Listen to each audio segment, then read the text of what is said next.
బంగారం లాంటి సంస్థ అని పేరుగాంచింది. అగ్రిగోల్డ్ అంటేనే నమ్మకమైన సంస్థగా నమ్మబలికింది. ఆ నమ్మకంతోనే కోట్ల రూపాయలను జమ చేసుకుంది. అమాయక ప్రజలను అతి దారుణంగా మోసం చేసి బోర్డు తిప్పేసింది.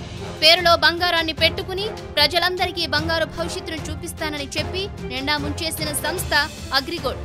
ఏకంగా 32 లక్షల మంది కస్టమర్లు రోడ్డున పడ్డారు. వీరిలో 80 మందికి పైగా ఆత్మహత్యకు పాల్పడ్డారు.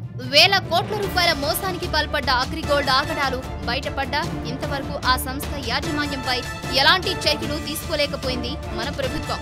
అయితే ఎట్టకేలకు అసెంబ్లీ సాక్షిగా ముఖ్యమంత్రి చంద్రబాబు ఈ కేసు వ్యవహారంపై నోరు విప్పారు. ఒక ప్రకటన చేశారు. గత ప్రభుత్వాల నుంచి వారసత్వంగా బదిలీ అయిన చాలా కేసుల్లో అగ్రిగోల్డ్ ఒకటని చెప్పుకొచ్చారు. అగ్రిగోల్డ్ బాధితులను ఆదుకుంటామని చెప్పిన చంద్రబాబు హైకోర్టు ఆదేశాలతో అగ్రిగోల్డ్ ఆస్తుల వేలానికి కమిటీ వేశామన్నారు.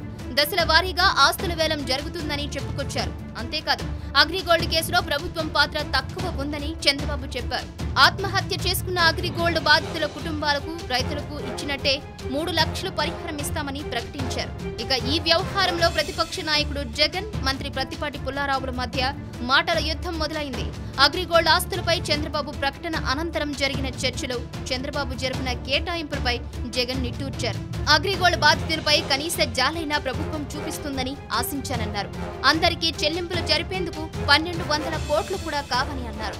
అగ్రిగోల్డ్ ఆస్తులను తెలుగుదేశం నేతలే కొనుగోలు చేశారన్నారు. మంత్రి ప్రత్తిపాటి పుల్లారావు సతీమణి పేరుతో ఆస్తులు కొనుగోలు చేసినా వాటిపై చంద్రబాబు ఎందుకు చర్యలు తీసుకోలేదని ప్రశ్నించారు. దీనిపై స్పందించిన మంత్రి పుల్లారావు తాను కొనుగోలు చేసిన ఆస్తికి అగ్రిగోల్డ్ కు ఎలాంటి సంబంధం లేదని స్పష్టం చేశారు.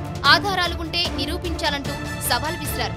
ఏది ఏమైనా అగ్రిగోల్డ్ బాధితులకు తక్షణ న్యాయం అయితే జరిగేలా కనిపించడం లేదు. కమిటీలు వేసి కథలు నడుపుతుంటే అవి ఎప్పటికి తేలతాయి? అగ్రిగోల్డ్ పేరుతో కొన్ని వేల కుటుంబాలు రోడ్డున పడ్డాయి.